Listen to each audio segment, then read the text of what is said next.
everyone, and welcome back to the channel for a different type of video, a live preview on. UFC 298, and I'm joined by the two amigos, Jamie Phillips and Callum Sanderson. How are we doing this fine evening? Good, bro. Man. Good. Good, doing good. Can't We complain. got Football Gossiper in the chat as well. Football Gossiper. Hey, everyone that's watching, make sure to smash the like button, hit the subscribe button, and obviously subscribe to Jamie and Callum's channels. The links will be in the description because I ran out of spacing in the title to add their channels in. As you do. But gentlemen, UFC 298 this Saturday. How are we feeling? Pumped, excited, looking forward to it. Bump.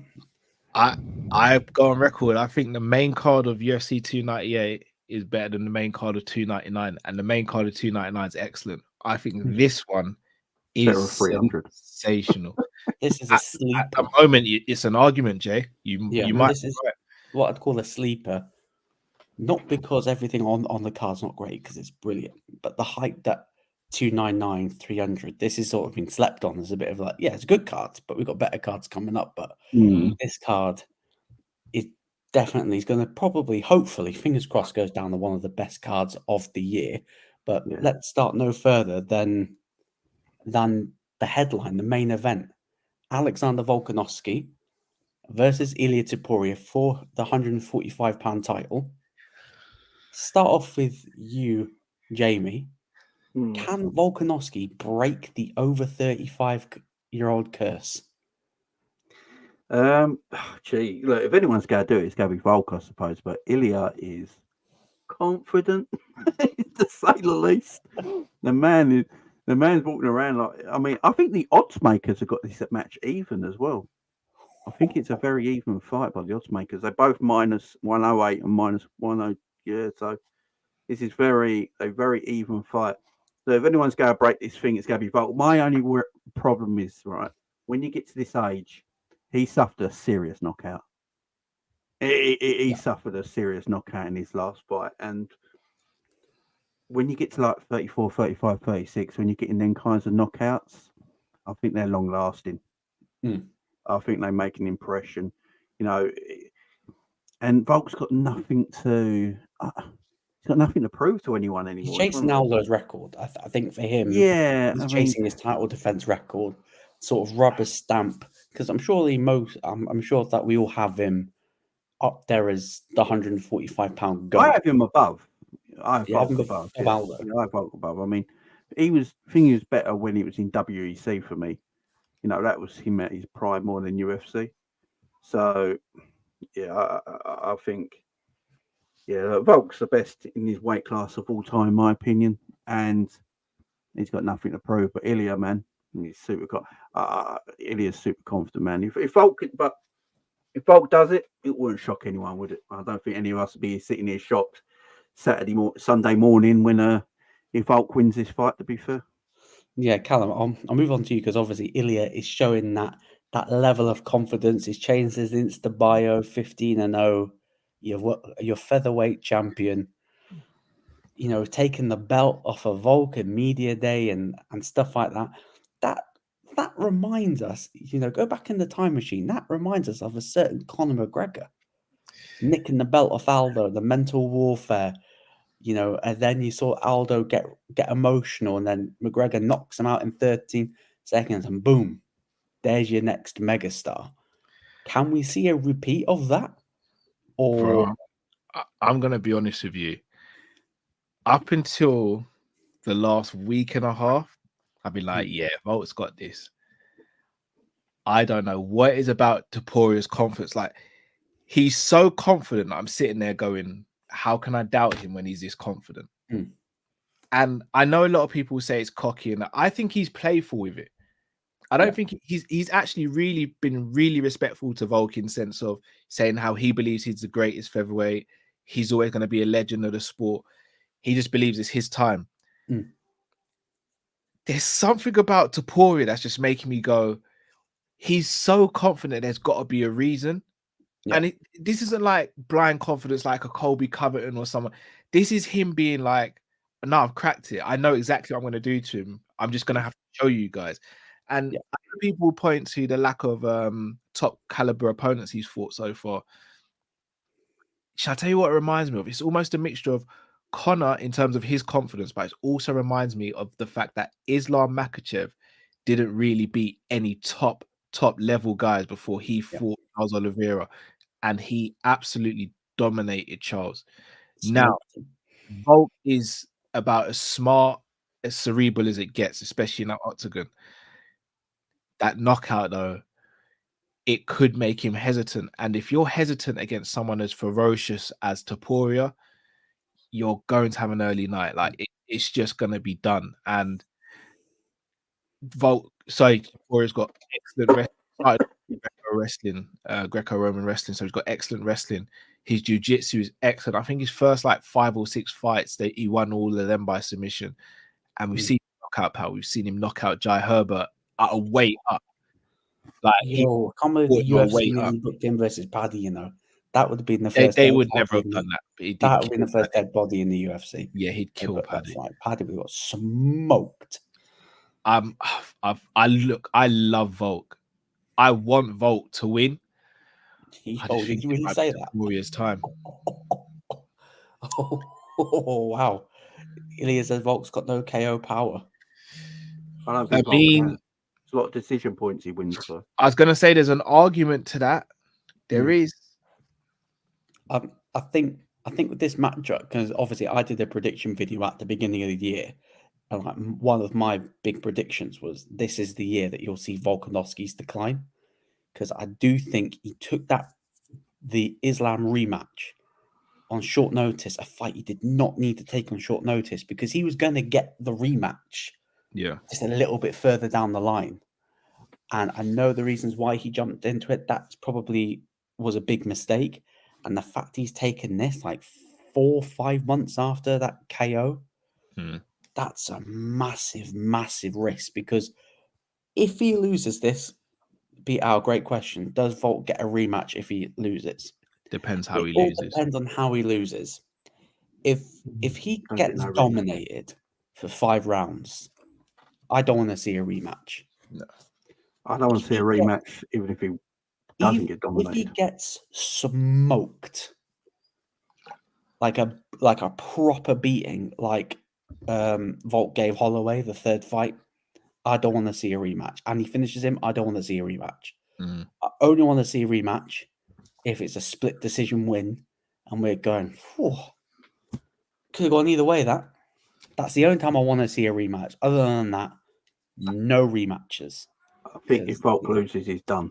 Yeah, I think if Volk loses, that decline is. If you're 35, look, Volk is a legend. There's no doubt about it. But I'm looking at these stats right now. His only knockout, really, in all these years, it's Korean Zombie. Against Korean Zombie, who puts his chin out for fun. Ref had to save him because that was bad. Yeah, who just puts his chin out for fun. You know, everyone has a free shot at him. He has been in wars. Holloway 5 rounds, Makhachev 5 rounds. Even Korean Zombie went 4 rounds. No. Ortega 5 rounds. Holloway 5 rounds. Holloway 5 rounds. It's that's wars, man. And I think if he loses, Ilya, losing your title at that age with the wars you've been in, I don't think he'd be as hungry to win his title. But it's a long journey, man. It's difficult. Speaking of that, I've got a question in the chat here. It says, "Am I thinking there's too much noise from the Ilya camp? Because Volk believes UFC 300 is a mess and he wants to save it." Tell you his mentality. Yeah, Volk's mentality is elite. But let me tell you, he was going to be in no condition, even if he wins, to save UFC 300. Because I reckon they're going to drop that. I say drop that soon, but we've been saying that for weeks. I think it happens this Sunday. Yeah, I think it happens this Sunday because I may or may not do like another like watch along after the watch along for Dana's press conference, because I don't know. I just got a feeling he'll just drop it on the slide like it's Leon versus Bilal 2 guys, and then just carry on, just keep it stepping. I don't see him doing the announcement. I think it'd be a promotion like it was before. Yeah, in it the middle of has the to be. card. Well, he missed that opportunity with the Super Bowl because that would have been the perfect opportunity to do that. I don't think he could have though, because apparently you got to record the Super Bowl ones like way in advance Yeah. and pay stupid money, and they're different networks as well. Do you see what WWE did? Fans in the chat. Quietly. Big up. Everyone make sure to subscribe. You see what WWE did? WWE did it sensible. They did it clever. They put their WrestleMania commercial on before the Super Bowl started, so they didn't have to pay the money to the Super Bowl. Oh, they were clever, man, and it got people talking straight away, so they didn't have to pay the money. So they put the advert on just before the Super Bowl. And smart. you know, they're owned by the same company, so it was, you know, they could have done it. But I think it had just happened while we're watching the pay-per-view. Yeah, be at the end because. Yeah, I reckon at the end, I think they'll drop the promo package. Wait, did Luke always have a beard around my bugging? No, I've had a beard for a while. There's only I've seen Luke with a beard once. Yeah. It was only like a week as well, innit? Like, yeah, mad. It was like, Luke, I think there was one stream. I think it was one of the Abu Dhabi cards that I was clean shaven. Yeah. Apart from that, I've always had a beard. Like I'll trim it, but the beard's always there. I've got too much of a baby face. Yeah, Luke I look older than what I am. Must be nice growing that beard, Luke. Must be nice, bro.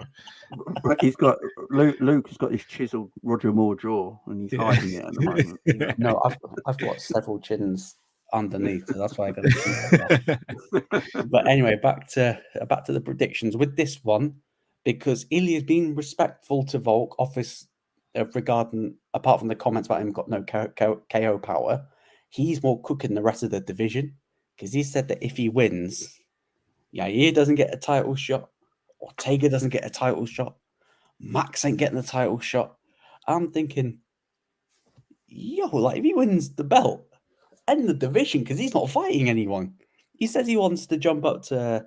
He said he wants to fight McGregor, and he went back on it a little bit. He had an interview with Michael Bisping, and he went back on it a little bit. But I think that's the side of him just promoting. And just have you heard what Yair said about him? What about people laughing if you lose? No, Yair hates Topuria.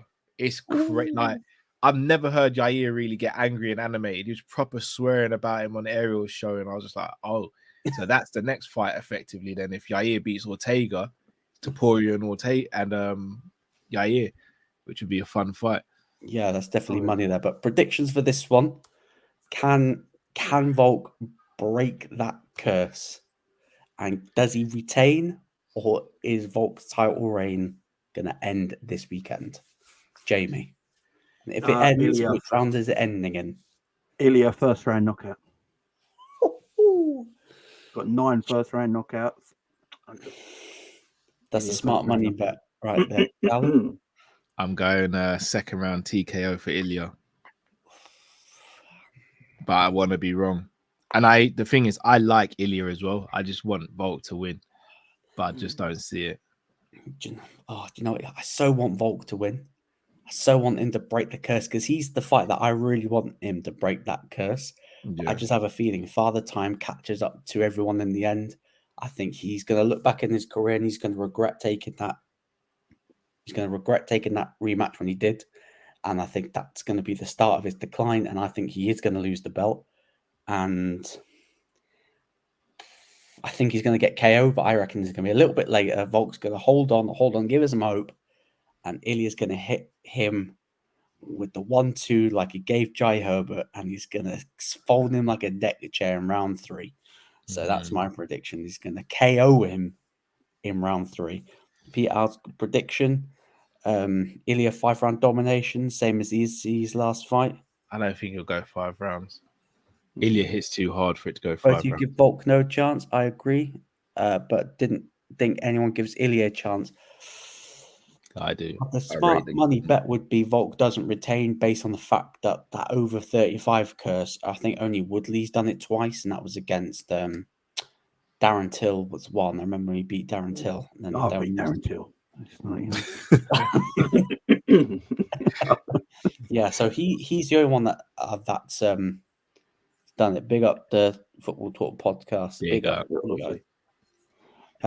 Yeah, so I think we all want Volk to win, like deep down, but I think the smart money's on Ilya to win. Yeah. Big up to yourself as well. I don't know whether I'm going to get caught out by that. No. Nah. Go on. I Yeah, don't. you're safe I with did that not one. want to get clipped. I did not want to get clipped because I said something wrong. But moving on to the co-main event, the return of Robert Whittaker after his knockout to Dricus du Plessis versus another returning person. Paulo Costa makes his return after God knows how long.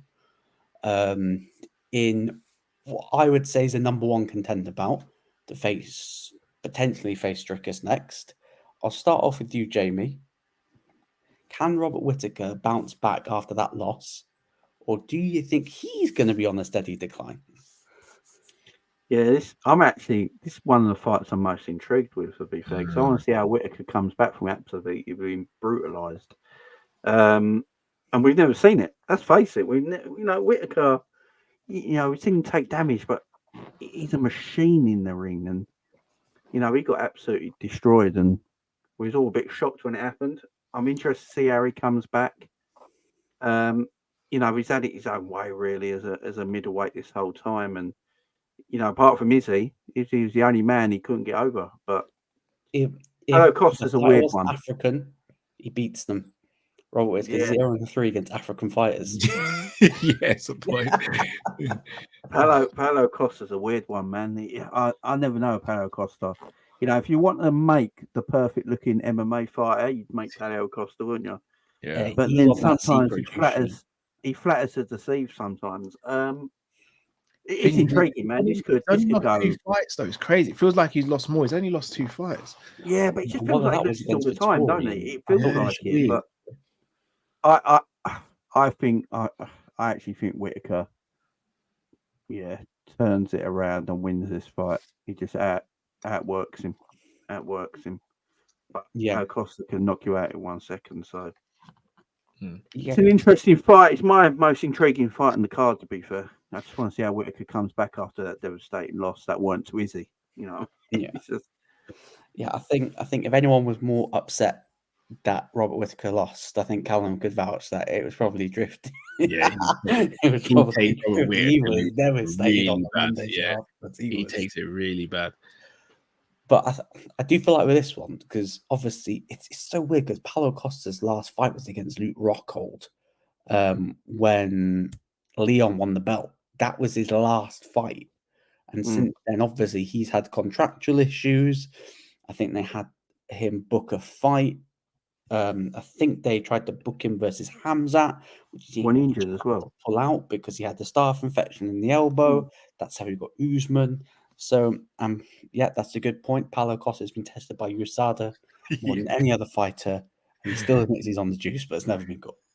He's on the secret juice. I mean, you can understand why when you look at his physique, why they tested him. I get it. I swear, I don't know how on earth he ever makes it to 185, because if you want an easier route to the belt, you hop up to 205, mate. I think he gets destroyed at 205. Yeah, big enough to be. He's in the betweener. Yeah, he's like a 195 guy, I think. Yeah. Speaking of like new divisions and stuff like that, but he's a perfect 195er because I think he'd be perfect for that. But for this particular fight, Callum, like, how do you see it for Costa? Because Costa needs to get back on the win column, because obviously his last fight was against Luke Rockhold, and I know that it on paper, when you look at the result, unanimous decision win over Paulo Costa. Unanimous decision win over Rockhold, but we did the watch on for that when Leon won the belt. That was not a straightforward fight for him. He laboured. Rockhold nearly got a finish in there. Like, if he shows up like he showed up against Rockhold against Whittaker, then Whittaker's going to steamroll him. However, I would give him the caveat: they were in Salt Lake, and the altitude there is nuts. I forgot that was on the same card as Leon. That's because mad. I think Rockhold was like licking the blood off his head or something like that. So he was just like, his nose was bleeding. So when he got him down, he was just waving his face over him, and the blood was going all over Paulo, which is a madness. I think Whittaker puts on a clinic here.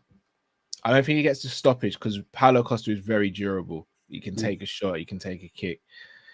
I think Whittaker puts on a clinic. I think he triples up on a jab, and I think he batters his legs. Just like Izzy did. He was Look comfortably. at the Izzy fight. Absolutely chewed up the front leg, and obviously got the TKO finish. But one of the best performances I've seen in a championship fight by Izzy. That was probably Izzy's. You'd probably say his best performance as champion. Absolute clinic, but Whittaker retires, in my opinion. He gets the third round. He gets gets KO third round. I don't think he's done.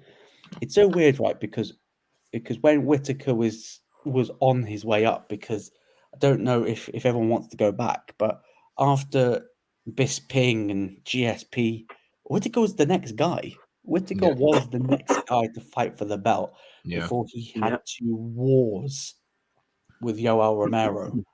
So he should have been champ for a long time, but obviously GSP sort of took the belt and dipped. And Whittaker.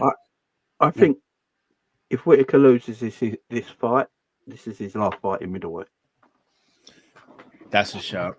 He goes to 205 because he lost a DDP. If he lost this one to Costa, Izzy is you're not getting the Izzy trilogy. He's never going to beat Izzy, in my opinion. Just Strickland. I think Strickland's a horrible matchup for him in these days now. I like that fight though. Yeah, I think that'd be the next fight if he stays at middleweight. Would be him and Strickland. It makes sense. Yeah. Apart from that fight, what's left for him to do at middleweight? You know, a lot of these middleweight, like he's quite a big 185. I can see him at 205. I just have this feeling, right? Because should Whittaker win? Because for me, I do see this as a number 1 contenders fight, sort of. Because even though that the UFC are going to do everything in their power to run DDP Izzy, which shouldn't happen, but it will happen. This should be a number 1 contenders fight, and Whittaker should get the opportunity to fight DDP again. Should he put on the clinic against Costa? But should Costa win? I think they're going to run. I think they're going to try and rerun him versus Hamzat again. Yeah, because they're desperate to get Hamzat up that rankings, which has been pretty obvious from what Ariel was saying regarding, UFC 200 giving him title shots. I'm sick of the Hamzat hype. I ain't gonna lie. I'll get a bit sick of it. I need to see something. I'm with Jay. I need to see something. Whittaker wins on points, not sold on Costa. Yeah, Costa had some. He's had good fights, but he's not. I don't think we've ever seen like a convincing Costa performance, even though that he was literally, landed that beautiful head kick on Yoel Romero. But Yoel was probably thinking, "Good thing that I had my neck fused, so my head didn't rock back." No, I was just gonna say that was a fight. That was a fight of the bodies, wasn't it? Yeah, who hurts and knocks down or hurts and knocks out Romero? No one. No one's ever hurt him. I don't think. There's rumors out there they can't even be cut. Is it this? But I'm just gonna say, I know. Look, I know. This is a bit of a conspiracy. Area 51 might have created Yoel Romero. He's just a machine. He's beyond a machine. He's doing backflips on the stage into splits, but he's the most shredded and most powerful and quickest person at the same time. Do me a favor, bro. And completely balmy at the same time. I can spot an alien when I see one, man. You ain't fooling me. It was one of my favorites to watch, man. I used to love watching it. I just wish that Tim Kennedy fight when he was shattered and he just sat there. Or the Chris Weidman knee. Oh, yeah. I think this Football Gospel. This is regarding Whittaker. Does he gatekeep at 205? That weight class is full of killers. I don't know if he could gatekeep. I think they kick him off at the door. Yeah, I just don't see Whittaker going up to 205. I think he's more likely to cut back down to welterweight again, rather than go up. But when you're older, what would you rather do? Lose weight or put on weight? But you said that. But Frankie Edgar dropped down from featherweight. But Frankie Edgar's 3'7". It's a lot easier for him. And he went from 85 back down to 70. So it's a not lot out of there on the weight to possibility cut. he drops down. And plus, I would rather if Whittaker did lose and decide to drop down, then he'd be better matchups for him at welterweight. Personally, if he does lose this, in my opinion, rather than going up to 205, because 205, he's got no chance at 205. He is too small for 205. I only mentioned Costa because he's big, like he's really big. Yeah. But I got a feeling Whittaker would have the Izzy problem, where I don't think he walks around at 205. I think he walks around at about 200, just like Israel Adesanya. And we all said Izzy was too small for 205. And for me, that I'd run that same logic with Whittaker. But Good point. But going on to how we see the outcome for this, I'm gonna go. I think Whittaker is going to roll back the clock for me. I do think he's going to put on a convincing display, and I think he's going to win by decision, 2-1. Personally, for me, Jamie, did you share the same thoughts?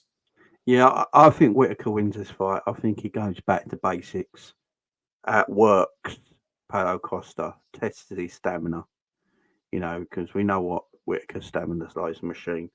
I feel like Whittaker might take a little bit of early damage in the first round, and then I think he recovers from it and then dominates from there to win the fight. Yeah, the big thing for Whittaker is that if he does get caught, what's his reaction going to be like? Is it going to be like the DDP one where he goes, "Oh shit"? It's the same as the Volk stuff, isn't it? It's quite a lot of similarities there. Yeah, but the thing is, like, I know, like, Whittaker's not in that 35 plus range. I think he's like 32, but he's been at the top of this division for best part of at least 7-8 years. So he's pretty much been at the top of this division for quite a while. So it'd be very interesting to see what Whittaker's reaction would be if he gets caught early by Costa. Callum, what's your predictions for Whittaker versus Costa? Yeah, I fully agree with you both that if he gets hit and tagged by Costa, he's in a world of trouble, because we spoke about wars with Volk. He's had wars. Yoel Romero, Bro, takes your soul with you. You fight Romero twice. That's like 6 wars.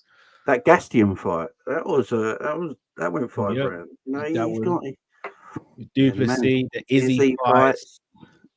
Yeah, he's had some wars. So like, my only worry, that DDP fight, no one saw it coming, did they? Yeah, he got destroyed. Got smoked, and DDP looked so awkward again as well. These sort of fights can live with you. These sort of fights can live with you, especially when you know you've been so good for so long. It's only Izzy you can't get over the line against, and everyone else in the division you're beating, and then a new guy comes along and just kills you. It sticks with you a little bit, man? Next fight on the card. I think he outclassed him. I think he gets the decision win though. Next fight him and my man Strickland. That's what I want. I'm down. Or I think that makes sense. Check the curveball though, boys. 2, him versus Hamza or him versus Usman at 85. Ooh. Look at Jamie licking his lips. You like that one, bro? Because Costa's getting Hamza if he wins or if he loses. So he's in the lose-lose. He's getting Hamza. I need Hamza to fight more, man. I need Hamza to fight 3 times a year.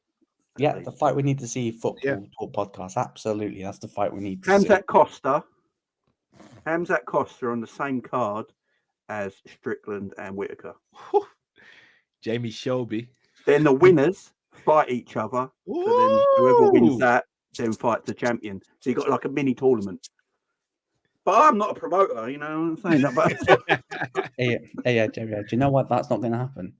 Because that just makes too much sense. So why would you do that? Just keep doing it. Speaking of fighters that don't make sense, Ian Garry versus Geoff Neal next up on the card. Let's talk about Ireland's not so favourite son anymore. Ian Garry. Why can't he just have a normal build up to a fight? No controversy, no statements and stuff like that. So he's been upset that Strickland's been making comments about his wife and stuff like that. I'm not going to repeat it because you'll be able to see it online should you research it. Annie's crying like no one's, like we're all supposed to be pally together, despite the fact that you're a hypocrite, first of all, and you've got such a big ego because you're too big to fight in Ireland. Excuse me? That's crazy. Not good enough to fight in Ireland? Tell that to Conor McGregor. Tell that to Tony wants to fight in Ireland. Tell that to Peter Queally at Bellator. Not good enough to fight in Ireland. How dare you? How dare you? The arrogance of this guy. Like, he is getting fraud checked real soon. And I've got a feeling he's getting fraud checked this weekend. Because he's talking. Time to back up your talk. Because you're getting fraud checked this weekend if you're not careful. Callum, let's start off with you. How big is this guy's head getting? Because this guy... Well, his head's never really been small. It's just that when he first came in, he was liked because people kind of were, comparing him a little bit to Conor, but he was having exciting wins. Then things really, really quickly changed when he picked a beef with Neal Magny. And I think, like, if he had picked a beef with like Colby or someone who's like outspoken and divides opinion, but to pick beef with Neal Magny, who never gets into beef with anyone, it was just one of the nicest guys on the roster. It was just weird, and it was just like, bro, what are we doing here? And then apparently he was nice to Geoff Neal in his DMs, and then does the mugshot picture, and you're like, bro, like you can't have it both ways. Like, you're either fully in or you're fully out. I think if he doesn't do those two things, what's happening to him now is not as bad as it is. Obviously, his missus wrote whatever she wrote a decade ago, which unfortunately has resurfaced, and the whole rigmarole around that family and stuff. Look, as a guy who's married with kids, I do empathize with him because, like, if someone was speaking about the missus, the way people, like, I'm gonna be real, Sean Strickland and Colby, like, some of the things they're saying about him, it's wild. Like, that's fight talk. Like, if someone says that to your face, you're like, all right, we've got to go outside, we've got to scrap it out. Yeah.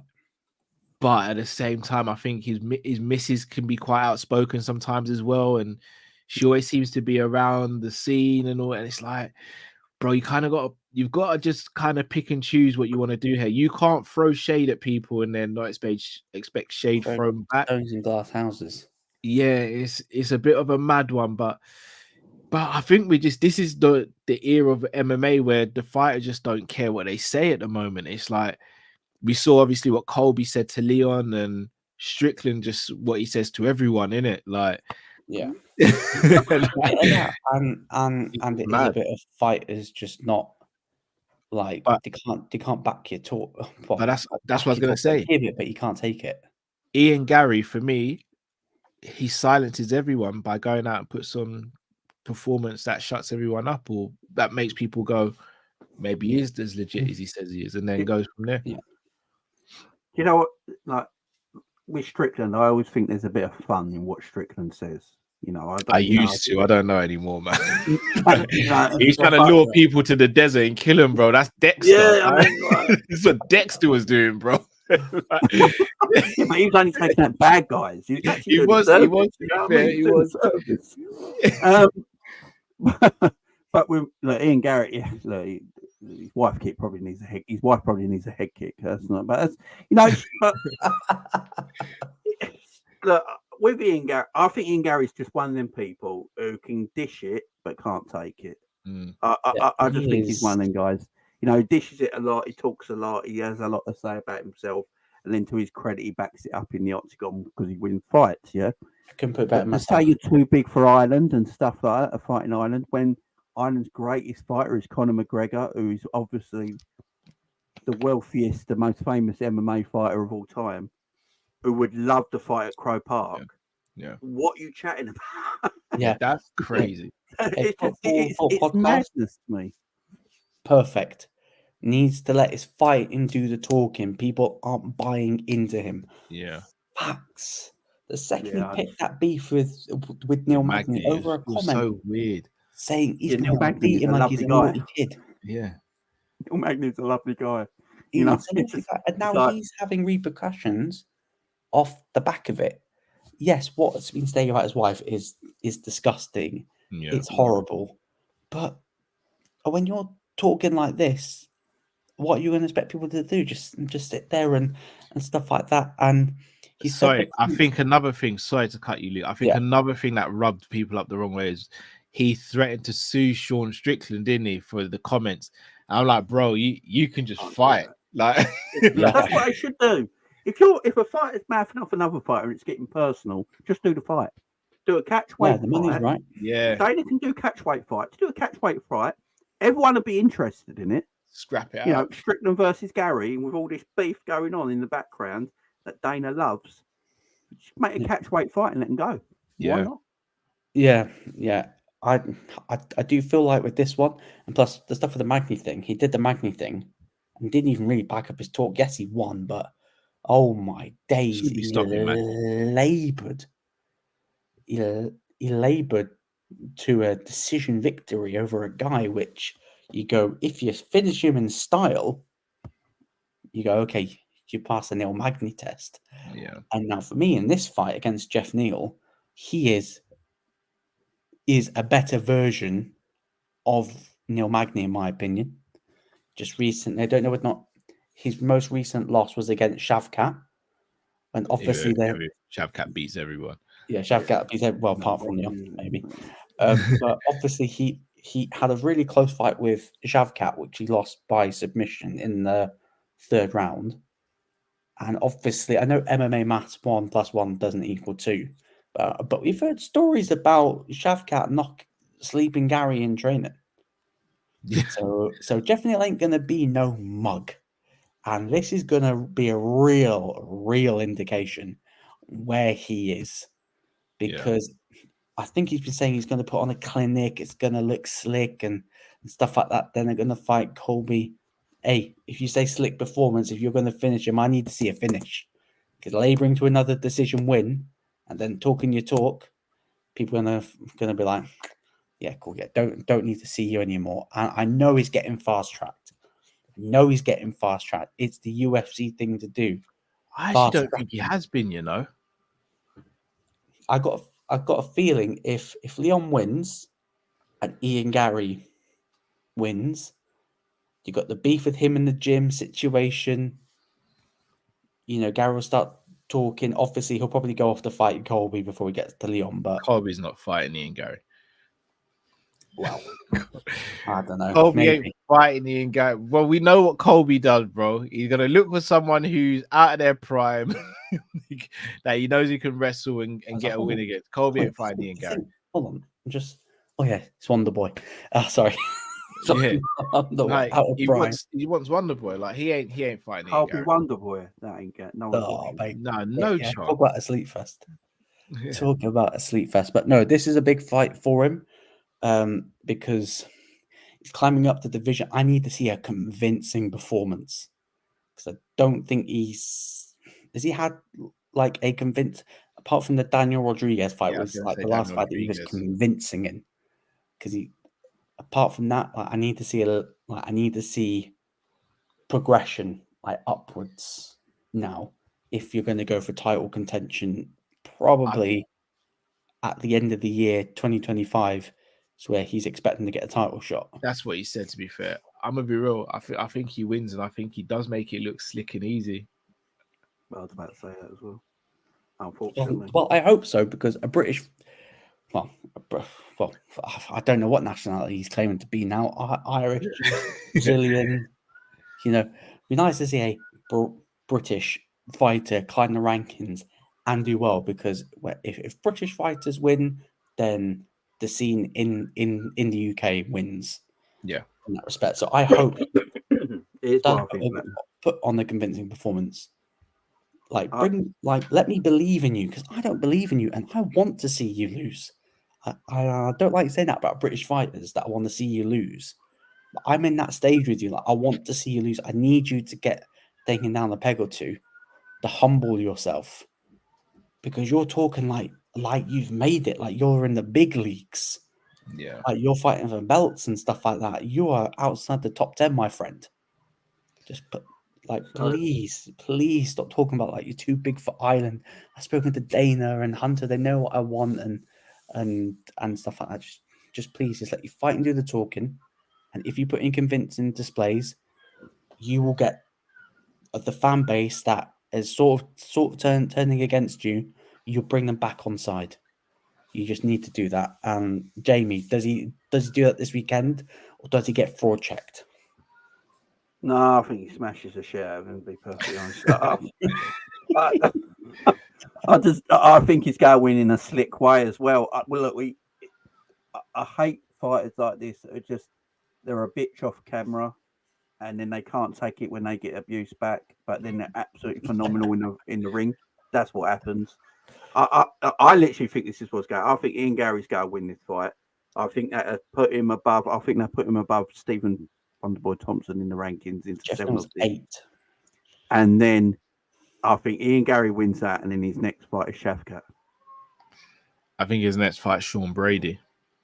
No, Sean Brady is out injured. Oh Sean no, Brady's he's injured, scheduled. Yeah. Isn't he scheduled with Luke actually?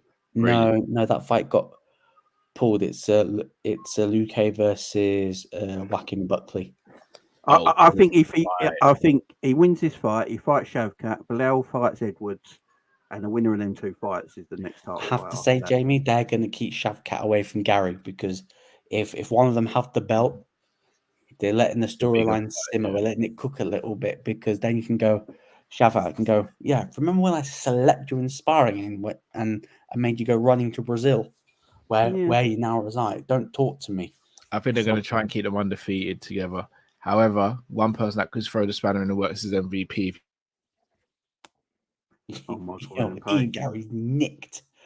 Michael Venom Page, Ian Garry. Look, MVP might be given the rocket. Yeah, because of his age. I think I think Dana will want him to have a big fight. MVP was about 28, 29. He would have a slower build. But because he's 36 and he's going to have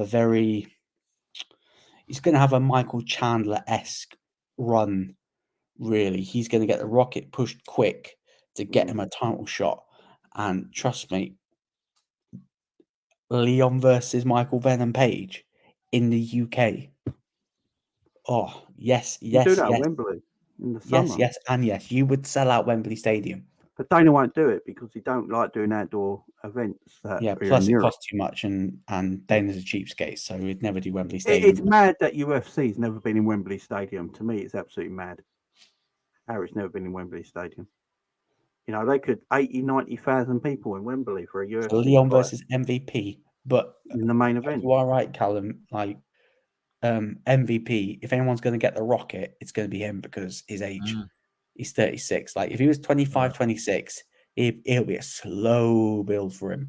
But because he's just exited his prime, so his shelf life is very short to get to the top. So they'll match him accordingly. Like beats Kevin Holland, Wonder Boy, title shot. Literally, like that. Avoid all the people that would give him issues and give us what British fans would love. 2 Brits fighting for a belt would be what I think we deserve it. It. If MVP wins, I think he fights Wonderboy next. Yeah, it makes sense. And plus, I think Wonderboy sort of wanted the fight, respectfully calling him out, saying, yeah, man, I'd love to fight him, man. They're friends as well, aren't they? Like, they've done training videos together and all that stuff. Wonderboy is literally the nicest man I've ever seen in my life. It's ridiculous how nice he is, isn't it? Yeah. He's such a cool guy. And then the killer in the ring. Yeah. But anyway, predictions for Geoff Neal versus Ian Garry. Callum. 3rd round stoppage. Jamie. 1st round knockout. Neal. I'm going to go decision win, but it's going to be a convincing decision win to Ian Garry. As much as Football Gospel, he got me rattled. I do think he is an incredibly talented fighter, and I do think he's going to win in convincing fashion. But trust me, he better win, because he's not going to get cooked by me. He'll get cooked by everyone, and he'll be cooked by a certain YouTuber that will be lurking, ready to strike should he get fraud checked. So if you know, you know. But next fight on the card, Merab Devashvili versus Henry Cejudo. Super time. Banger. Could this be Triple C's last fight in the UFC? Because he has said in media day, if he loses to Merab, he will 100% retire. You don't believe him, do you, Jamie? I want Sludo eating soup for the rest of his life, man. I'm done with this guy. I can't stand him, man. I can't literally. He's so boring. He's literally the most boring human on planet Earth. There's not. I'd rather sit next to a homeless man in Times Square and have a conversation than watch Henry Cejudo fight. It is just. I'm done with him. He comes out with a load of crap. No, he's getting His smoked. coach and behind him. He's getting smoked. He's getting finished. And that's going to be the end of his career. And he can go home and talk about, oh, I've done all this Olympic medal. I don't give a shit. You know, get off my TV. I've had enough. Oh, yeah. Yo, Triple C's As got far him as I now. go, Henry, I've got a little vendetta. I don't know if anyone can tell. But And Triple C's got No. you rattled, just like I'm done with Garry's got Triple me C, man. rattled. Triple C. Come on. Triple. He's Triple definitely a C. If you know what I know. You know what I mean? I'm gonna say Simon, something that's gonna throw you guys. Don't do it. I Don't do it. He loves him. He loves him. No, I'm not a big Henry fan. I think a lot of people are sleeping on him for this fight. I think Merab has one route to victory in this fight, which is grappling and wrestling. And I think Henry having that fight with Aljo will more than prepare him for this fight. That was a close fight, you know. I You think could have easily Henry's said gonna- that Henry could have won that, you know. I think Henry's gonna do it, guys. He's And then I think he gets the title shot next. Oh, fuck, right. Jamie's done. He's gone. He's I gone. don't think he beats the winner of. I don't think he beats O'Malley. I think he beats Vera though. No, actually, I don't know. Actually, No, he gets a no, title. I think he beats both Merab of and gets a them, you know. title shot though. I think Merab is a nightmare matchup for him because Merab is just cardio and wrestling, and Again. Triple C's 36. You know, so the age and the time. I agreed with Pete Hour's comment. If you talk about retirement, you'd never win. I do think. I think this is a 50-50 fight because I do agree with Cejudo. Like if he loses, he will retire because there's no way he's sticking around. He came back to win that belt, so he could sort of, you know, go for double champ / triple champ status by going up to 45. I think that was the condition. He came back to 35, so he could get the belt and go to 45. Yeah, to have that Volk fight, which not happening. Volk gladly didn't happen. Merab is the reason should have stayed with the youth at home. He's a dad now. I think his missus is pregnant again, you know. So yeah. But I just got a feeling this is Merab's time. For saying that, they're only 4 years apart in age. Merab's 33, Henry Cejudo's 37. I didn't realize Merab was 33. Merab's got to get cracking with his title shot. Yeah. Like he needs to get cracking ASAP, and I do feel like his time is now. Henry Cejudo will, you know, a legend in the MMA game, but you made the wrong decision retiring, my friend. You made the wrong decision retiring, thinking Dana was going to pull out the checkbook for you. You should have asked Mighty Mouse to see how that went for him. He's now fighting in one championship, making a buck, making bank. Big so Mighty Mouse. You should have thought about it when you dropped the mic, because Dana White wasn't bothered that you retired, because you were like, yeah, that's one less person to worry about. So, you know, he should have not retired when he did. Because maybe he would have got a title shot at 45. Maybe we could have possibly seen him fight Volk if he'd not retired. But now the fact that he's retired, I think the division he's losing this fight, and I don't think he'll end up drinking from a straw. But I've just got a feeling, you know, that he's going to get absolutely ragdolled around that octagon, and it ain't going to be a pretty look. Like we're gonna see like the last memory of Henry Cejudo in the octagon is him getting dragged around by Merab. My worry with this fight is that Henry Cejudo tries to grapple and just keeps it on the fence for 5 rounds and just bores the shit out of it. And so that distance is not. I just feel like he's going to get close, work him into the cage walls, trying to get him down, and just sit on him and control for most of the fight. And I think that's his game plan. I think that's his game plan. Yeah. Well. Yeah. So just how he's frozen in time. Cal's frozen, so I'll do him the decency of removing him once he just gets it sorted out. But yeah, I think I just think with this fight, this will be Triple C's retirement. I do think we will see a retirement this weekend, and I think it will be his personally. Because there's nothing else for him if he loses, is there? Yeah. Like he only came back to win the belt off Aljo to then say, "Hey Dana, won the belt. Can I go up a division, please?" Which Dana would have gone, "Nope, you make no money. Why should I give you another title shot at weight division above?" But I do think that he'll probably end up being a coach, like a proper coach, like he was with Figueiredo. I think his time's past. Him retiring after beating Cruz he's going to look back at that thinking, why did I retire at the top of the game when, I know it was the pandemic, but Dana wasn't going to pull out the checkbook. No. A football gossiper, he could do that, Go WWE replace Angle's Olympic medal. Could potentially. Yeah, he ain't got the. I don't think he's got the personality. Fucking neck though. I don't think he's got the personality. So he ain't got the personality. King of cringe for a reason. Walks around everywhere with the medal as well. Yeah, probably sleeps in bed with it. But we'll touch on the last fight on the opener, which I think is a banger. Anthony Hernandez versus Ronan Kopylov. Absolute banger of a fight. I think Kopylov is coming off Kopylov coming off a 2-fight win streak. Last 4 on the Grasov Shevchenko card, won by TKO round 2, closely to the end, and then Anthony Fluffy Hernandez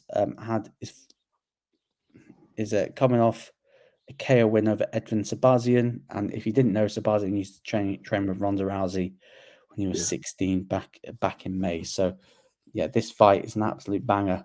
The Anthony Hernandez versus Roman Kopylov. That's a perfect way to open up the card. So I reckon it's going to be fire. Someone getting KO'd.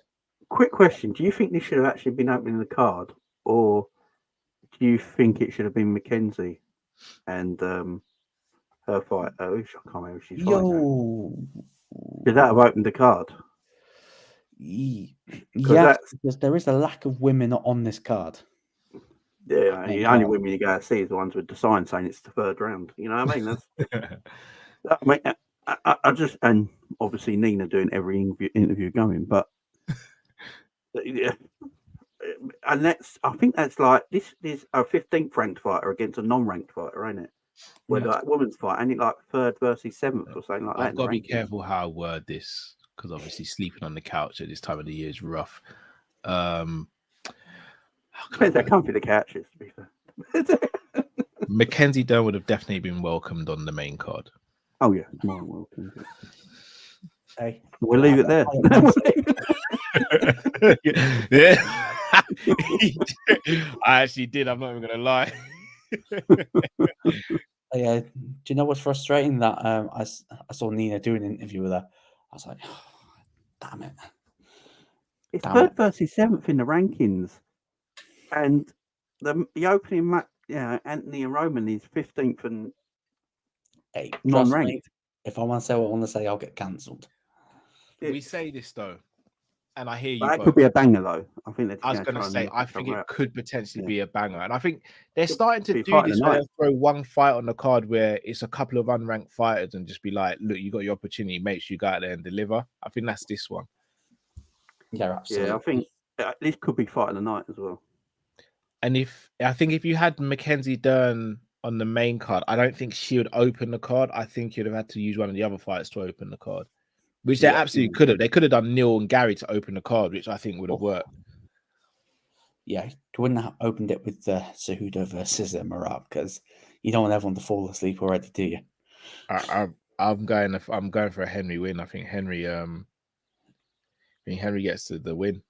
Yeah, I said that the last memory we're going to have a Henry Cejudo in the octagon is him getting absolutely ragdolled. If anyone's seen the GIF of Hulk just battering Loki and just kicks out and smashes him about, that is literally what it's going to happen. He's just going to go boom, boom, boom. I'll be honest though. I really want Cejudo to win now, just so I see Jamie's reaction when it happens. Yeah, man. I might walk out my office, you know. I can't lie. I think that would be gold. What would be better? Cejudo winning and Jamie going nuts, or Ian Garry, KO and Geoff Neal and just watching my reaction go, for fuck's sakes. Both. Let's be real, both.